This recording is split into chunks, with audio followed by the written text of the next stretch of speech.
বিশ্ববিদ্যালয় 105 বছর ইতিহাসে যে কাজটা কেউ করে না সেটা আমরা করেছি।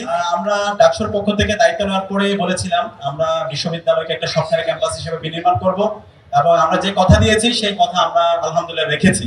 আমরা নির্বাচিত হওয়ার পরও বিশ্ববিদ্যালয় প্রশাসনের কাছে গিয়েছিলাম এই আমাদের শারীরিক শিক্ষা কেন্দ্রের আমূল পরিবর্তন করার জন্য। বিশ্ববিদ্যালয়ে তাদের ফান্ড ঘাটতির কারণে তারা আমাদেরকে সহায়তা করতে পারে নাই। পরবর্তীতে আমরা বিসিবি থেকে 2 কোটি টাকার একটা ফান্ড নিয়ে এসেছিলাম যেন এই মাঠের আমূল সংস্কার হয়। এখানে একটু বৃষ্টি হলে কোমর পর্যন্ত পানি হয়ে যায়, খেলোয়াড়দের খেলতে কষ্ট হয়। তো সেটার জন্য আমরা 2 কোটি টাকার নগদ চেক নিয়ে এসেছিলাম, এনে বিশ্ববিদ্যালয় প্রশাসনের কাছে জমা দিয়েছিলাম। কিন্তু প্রশাসনের দীর্ঘসূত্রতা এবং আমাদের ট্রেজারার স্যারের আমার কাছে মনে হয় এই টাকা তিনি ব্যাংকে রেখে মুনাফা অর্জন করতেছেন।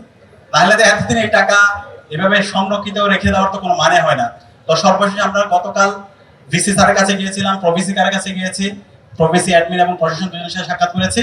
ওনারা বলেছেন এই মাসের মধ্যে এই মাঠের কাজ আমরা ডাকসু থেকে যে 2 কোটি টাকা নিয়ে এসেছি সেই কাজ এই মাসের মধ্যে এটা টেন্ডার দেওয়া হবে এবং এটা দৃশ্যমান কাজ শুরু হবে।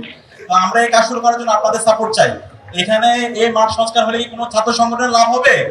এটার মাধ্যমে এখানকার যারা খেলোয়াড়রা আছে, শিক্ষার্থী আছে, তাদের লাভ হবে। সেই কারণে আমরা আপনাদের সাপোর্ট চাই, আপনাদেরকে সাথে নিয়ে আমরা কাজটা শুরু করতে চাই।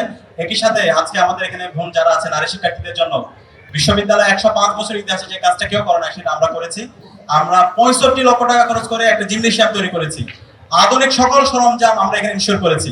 তা আমরা আশা করব বিশ্ববিদ্যালয় দ্রুত সময়ের মধ্যে আমাদেরকে এটা উদ্বোধনের জন্য সহায়তা করবে। সেটাও তারা আমাদেরকে কথা দিয়েছে। আশা করছি শিক্ষার্থীদেরকে সাথে নিয়ে সেটা আমরা উদ্বোধন করব এবং এর বাইরেও শিক্ষার্থীদের জন্য একটা নিরাপদ ক্যাম্পাস নির্মাণ করার জন্য আমরা কাজ করে যাচ্ছি।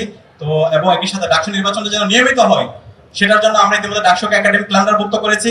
আশা করছি এই মাসের মধ্যে ডাকসুর বিশ্ববিদ্যালয় প্রশাসন ইস্তেহার ঘোষণা করবে। সেটার জন্য ভিসিকে বলেছি, ভিসি স্যার বলেছেন আগামী 1 সপ্তাহের মধ্যে একটা মিটিং হবে, মিটিং এর পর পরবর্তী ইস্তেহার সহ ডাকসুর পুরো নির্বাচনের তফসিল ঘোষণা করা হবে। তো আমরা সে দেখতে চাই এবং আজকে যারা নির্বাচিত হয়েছে, আজকে যারা জয়ী হয়েছেন, জগন্নাথ হলকে আমি আন্তরিকভাবে ধন্যবাদ জানাচ্ছি। যারা বিজিত হয়েছে, বিজয় ক্ষেত্র হল, তাদেরকে আন্তরিকভাবে ধন্যবাদ জানাচ্ছি। আশা করছি ইনশাআল্লাহ আমরা সবাই একসাথে মিলে একটি স্বপ্নের ঢাকা বিশ্ববিদ্যালয়, একটি স্বপ্নের সমৃদ্ধ বাংলাদেশ আমরা বিনির্মাণ করব। দেশে দেশে সবার সাথে দ্য নিউজ।